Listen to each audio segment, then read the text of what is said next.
In baseball, the goal is simple. Score more runs than your opponent. However, achieving that goal is far more complicated than just saying it. For the most part, there are two ways to win a game of baseball: scoring lots of runs and preventing lots of runs, and players in Major League Baseball have gotten very good at both of these. Although I'd argue that run prevention is starting to be a better way to winning than actually scoring yourself. Pitchers are throwing harder on average every single season, but as pitchers' arm and elbow injuries continue to skyrocket year after year, are these players becoming too good for their own good? Even if preventing has gotten stronger than it was in the past, that's not to take away from the ridiculous skill of hitters as well, who have just 1/9 of a second to decide whether this pitch is a sweeper, changeup, fastball, sinker, curveball, or slider, whether it's worth swinging at, where it's going to end up, and where to put the bat to make the highest quality of contact they can possibly make. I'll show you just how short of a time that is by showing a baseball on screen for that 1/9 of a second.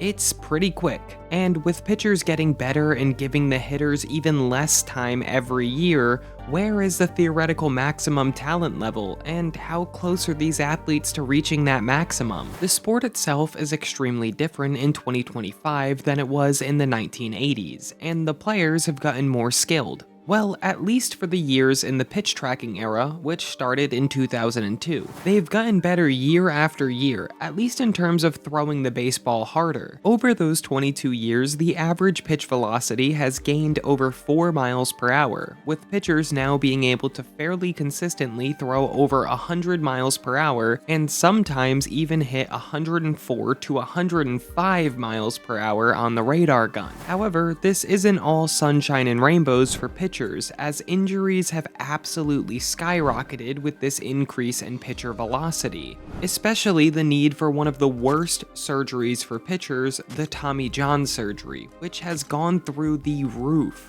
Between 1974 and 1994, a 20-year stretch, 12 pitchers needed Tommy John surgery in total, while in 2024 alone, there were 21 instances of the surgery in Major League Baseball players. Another stat says that over 38% of active MLB players have had Tommy John surgery at some point in their careers, and now over 50% of all Tommy John surgeries are happening with teenagers, due to them trying to throw baseballs as hard as possible. With this velocity increase, there has also been a steady increase in hit by pitch rate as well, with more batters being hit every game than ever before in the 2020s. However, while this might seem all bad so far, there's a reason why these pitchers are so focused on throwing this white ball as hard as their UCLs in their elbows can possibly go before shattering, and that's because higher velocity is simply harder to hit. And this can be seen if we look at the ever-increasing strikeout rate among hitters. Look at how consistently this has gone up over the past 40 years. And since the velocity continues to rise and the strikeout rate does as well, we can definitely say there is at least some correlation with strikeouts and velocity. However, it's been rumored that Nolan Ryan threw a pitch over 108 miles per hour in the 1980s, but that doesn't seem possible to me because the hardest pitch ever thrown was thrown by Aroldis Chapman in 2011 at 105.8 miles per hour. Either way, I wanted to test this, but because there's no public record radar guns for games before 2002, it's impossible to accurately know how hard he was throwing, so I put a Nolan Ryan fastball up against the previously mentioned fastest pitch ever thrown by Aroldis Chapman in 2011, just to see if I can see a real difference in this pitch and when it hits the glove. But I'm going to pause that just so we can get a baseline reading, so I'm going to check two pitches from 2024 that have pitch tracking data on them. I picked a 100 mile per hour fastball by Dylan Cease and put that side by side with a changeup at 85 miles per hour from Brian Bayo to see what the change looks like in live speed. And on the live view, it's extremely hard to tell this 15 mile per hour difference. But if we slow it down to 50% speed, we can see it slightly more. And then if we go frame by frame, we can see that Cease's fastball hit the glove about 3 frames earlier than Bayo's did. Now, the issue with checking out the fastball velocity between Ryan and Chapman is that unlike the 2024 footage, which was 60 frames per second, the footage of these two is just at 30 frames per second, meaning that we have half of the frames to look at, which might make a big difference in seeing the velocity, because again, 15 miles per hour was only about a 3-frame difference. So if a pitch has a 9 mile per hour difference, we probably aren't going to be able to see any video difference whatsoever in the footage with Ryan and Chapman. Either way, let's look at the video, and as you can see, there isn't really a difference. Now we're going to go to frame by frame, and it even looks like the balls hit the glove at the same time. However, the ball does look deeper into the glove on Chapman's pitch, where Ryan's pitch looks like it just barely entered the glove. To me, this looks like there's about that 9 mile per hour difference that I was talking about earlier, because although they're hitting the glove on the same possible first frame, it definitely looks like it was moving slower. Maybe Ryan was throwing 96 to 97 miles per hour, maybe he was throwing harder on other days or in other situations, and softer on some other days in other situations.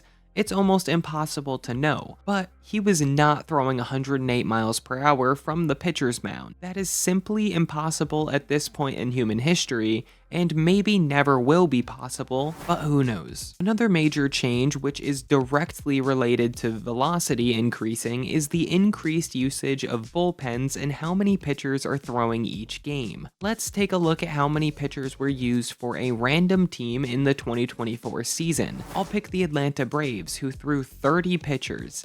Now, let's look at a random team from 1980. I'll choose the New York Yankees. They threw just 13 pitchers over an entire season. That's 17 more pitchers for the 2024 team that I picked on complete random.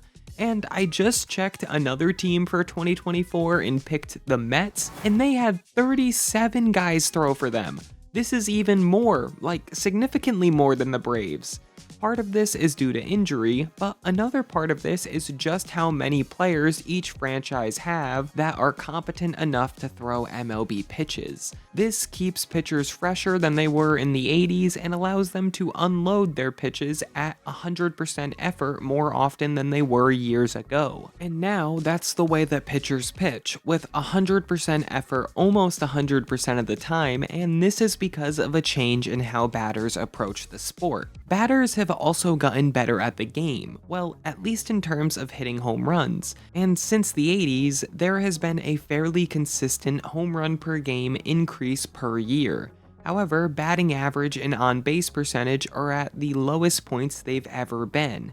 But I would definitely say this is more because of the pitchers getting better and harder to hit than the hitters getting worse. There are also more 5-tool players than ever before in MLB in 2025, and the young talent just keeps getting younger and better. Not only is talent getting younger, but it's also getting older as well, as more players are staying good at a higher rate than in the past. Also, I haven't talked about defense yet, but defense has gotten so much better over the past 45 years as well, with errors per game dropping literally every single year and cutting in half over that 45-year stretch. Although another part of this is the ability to understand player tendencies and coaching and then playing them differently based on how they hit the ball. And this results in shifts becoming such a huge part of the game in the 21st century. These shifts make the difficulty of plays decrease as well, since they generally have less range required to get to the ball because they are just already in the correct position.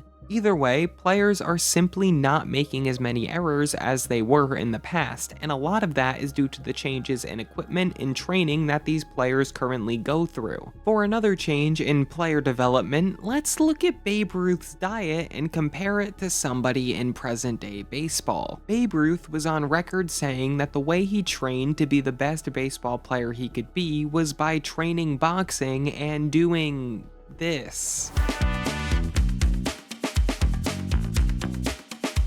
And for dieting, Babe Ruth ate a little differently than players do now, and to prove this, I'm going to give you a little rundown of what Babe Ruth used to eat on a daily basis according to his wife, and that's a pretty good source in my opinion. Babe Ruth would start out his day with a massive breakfast, sometimes consisting of a large steak, 6-egg omelet, a pile of potatoes, a quart of bourbon and ginger ale, toast, coffee, pancakes, and maybe a couple of candy bars. Then, before lunch, he would have a snack, which consisted of 2 hot dogs and 2 Coca-Colas. For lunch, he would have 2 extremely rare steaks, 2 orders of potatoes, and an entire lettuce head. Then, for his midday snack, he would have 2 more hot dogs and 2 more bottles of Coca-Cola. And then for dinner, he would have 2 more steaks, 2 more orders of fried potatoes, 2 more lettuce heads, 2 orders of apple pie, and then after dinner he had to have dessert, of course, which would consist of chocolate ice cream and his favorite food, pickled eels. In a quote from Glenn Stout, who's the author of the book The Selling of the Babe,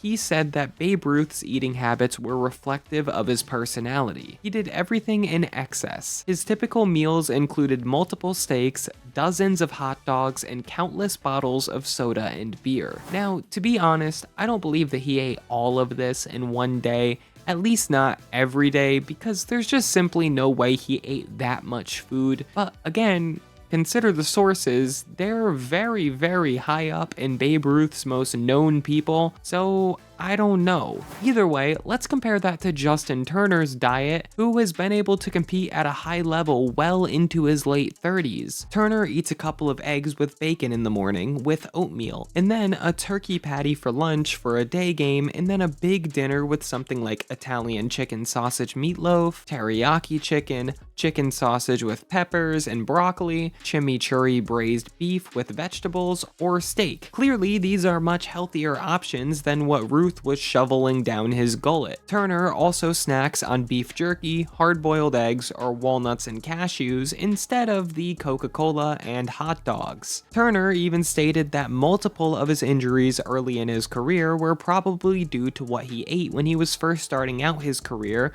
when he was much less careful about what he was putting into his body. And there were also less studies done on the impact of what these players were eating. Babe Ruth, on the other hand, didn't play a season with over 150 games played from the time that he was 33 years old to when he retired at 40. His diet and overall health from the insane amount of food he was eating was probably a large reason for this streak of getting injured later on in his career. Sports sciences have gotten so much better at showing off how these players should eat, how they should train, and learning more about the best possible equipment for each of these players.